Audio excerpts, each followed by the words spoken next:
Baik, assalamualaikum warahmatullahi wabarakatuh. Waalaikumsalam warahmatullahi wabarakatuh. Alhamdulillahirabbil alamin, shallallahu wasallam ala asyrofil anbiya'i wal mursalin wa ala alihi washabihi ajmain. Alhamdulillah, anak sekalian, pada pagi hari ini kita dapat berkumpul kembali seperti biasa untuk melaksanakan kegiatan proses belajar dan mengajar. Namun sebelum masuk ke materi pembelajaran, seperti biasa, silakan kepada ketua kelas untuk memimpin doa. Silakan kepada ketua kelas. Baiklah kepada kawan-kawan, pada pagi hari ini sebelum kita memulai pelajaran, ada baiknya kita berdoa. Berdoa dimulai.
Tidak bisa.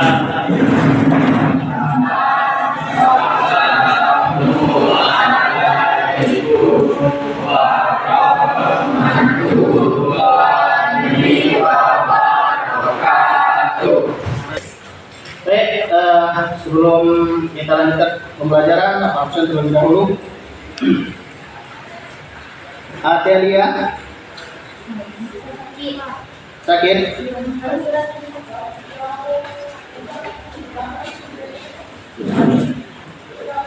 Ari Danda Saputra.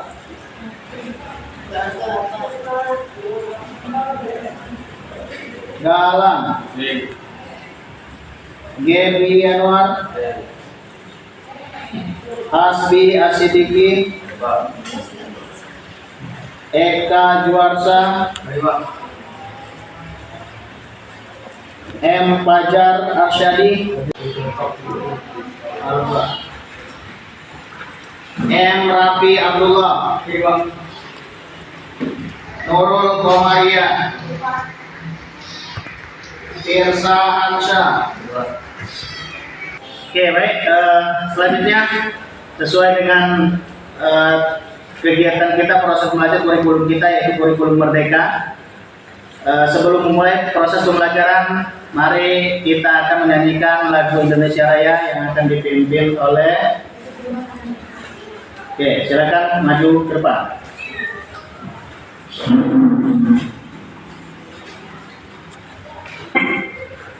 Kepada seluruh siswa, silakan berdiri.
Eh, pada hari ini alhamdulillah kita lanjut lagi untuk materi kegiatan kurikulum merdeka, yaitu kita lanjutkan untuk kegiatan P5 ya.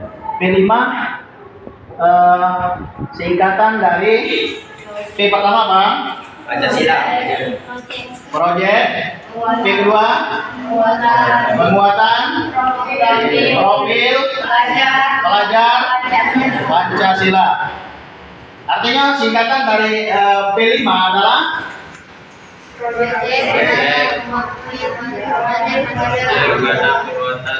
Pancasila. Oke. Dengan tema ya, tema yang diambil dan dipilih kegiatan P5 kita yaitu temanya gaya hidup berkelanjutan ya. Ini tema yang diambil. Adapun kegiatan yang dilaksanakan yaitu bebas sampah, hidup sehat sehingga sekolah kita aman, nyaman, belajar pun asik ya. Modul ajar itu kalau di kurikulum 2013 itu disingkat dengan RPP atau rencana perangkat pembelajaran ya. Kalau di kurikulum merdeka disebut dengan modul ajar ya. Kemudian lanjut, ini yang akan dibahas ya. Tujuan dari proyek. Peserta didik mengenali masalah lingkungan hidup yang ada di lingkungan sekolah. Artinya ya, sebelum masuk ke pelaksanaan P5, seluruh siswa diarahkan untuk mengenali masalah lingkungan yang ada di sini, ya, yang ada di sekolah kita. Ya, banyak sekali permasalahan terkait lingkungan, khususnya sampah, ya, sampah yang ada di lingkungan sekolah. Makanya ketika ini sampah harus dibuang, mungkin membutuhkan biaya. Maka dari itu timbul dalam kurikulum merdeka bagaimana sampah ini dikelola sehingga menghasilkan sebuah karya seni. Artinya untuk menyelesaikan sebuah karya ini harus melalui sebuah tim ya. Artinya dalam satu tim ini harus bekerja sama ya, jangan dalam kelompoknya jadi ada yang bekerja cuma beberapa orang, yang lain sibuk main HP ya. Kemudian peserta didik mampu menjalin komunikasi yang baik dengan sesama peserta didik, guru, keluarga, dan masyarakat sekitar lingkungan yang ada di khususnya yang tinggal di lingkungan sekolah. Peserta didik mendiskusikan lingkungan sekolah ideal yang aman dan nyaman. Nah, seperti apa ya?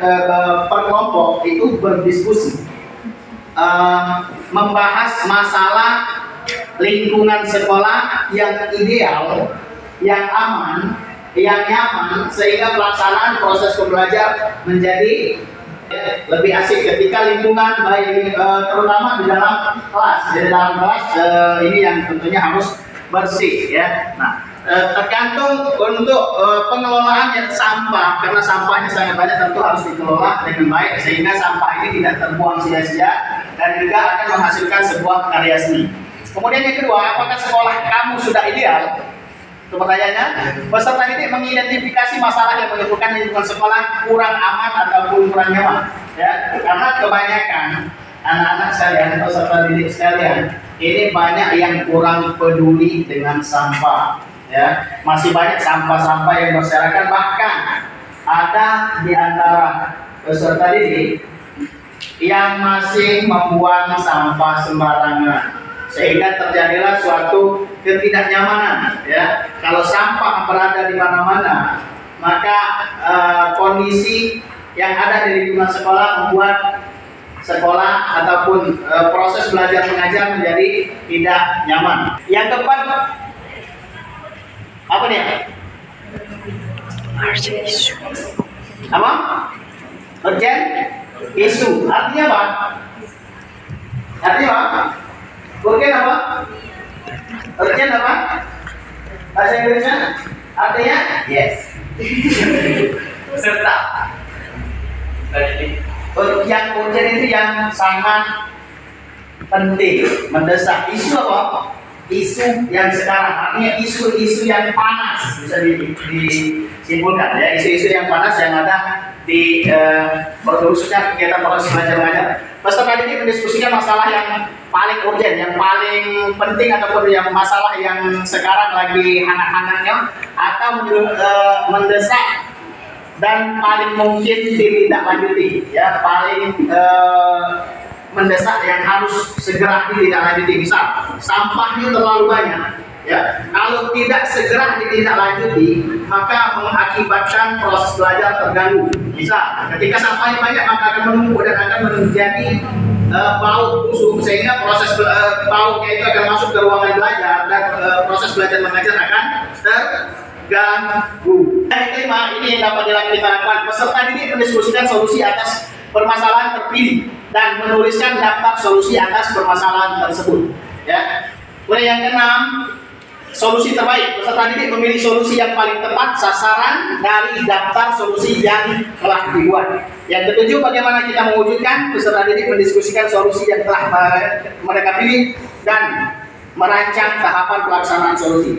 Artinya, memang seluruhnya sudah dibuat kelompok. Kelompok ini disuruh berdiskusi, ya, melakukan diskusi terkait permasalahan sampah. Bagaimana mengelola sampah yang ada sehingga dengan sampah yang ada ini ketika dikelola maka menghasilkan sebuah karya seni, dan ketika sampah ini kita biarkan tidak dikelola maka akan menjadi sebuah permasalahan yang besar yang mengakibatkan terganggunya proses belajar mengajar di kelas, ya. Oke, kita lanjut. Yang kedelapan, yaitu peserta didik mulai melaksanakan solusi yang mereka rencanakan sesuai tahapan yang telah mereka rancang. Peserta didik menggunakan berbagai media, alat, dan bahan untuk melaksanakan solusi tersebut. Kemarin sudah dibahas, ya. Ada alat-alat, bahan-bahan yang perlu disiapkan dari setiap kelompok, ya, untuk menyelesaikan setiap permasalahan. Kemudian yang ke-9, peserta didik merefleksikan dan mengevaluasi keberhasilan solusi yang telah mereka terapkan untuk mengatasi masalah yang kalian pilih, ya. Kemudian yang ke-10, laporan.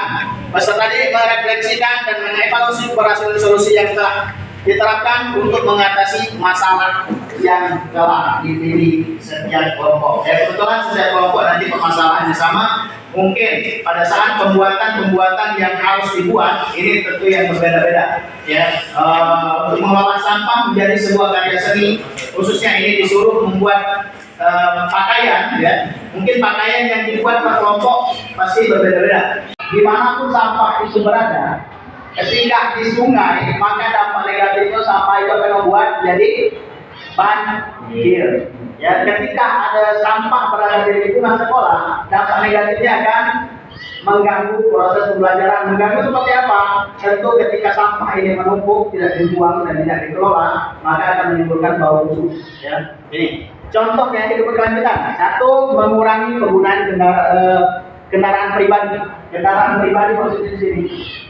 Karena biasanya apalagi kalau kendaraan yang berada di lingkungan yang agak masuk ke pedesaan, ini biasanya asap yang ngebul, ya, gitu. Kemudian mengurangi konsumsi sumber daya alam yang tidak terbarukan atau sumber daya alam yang tidak terbarukan. Apa?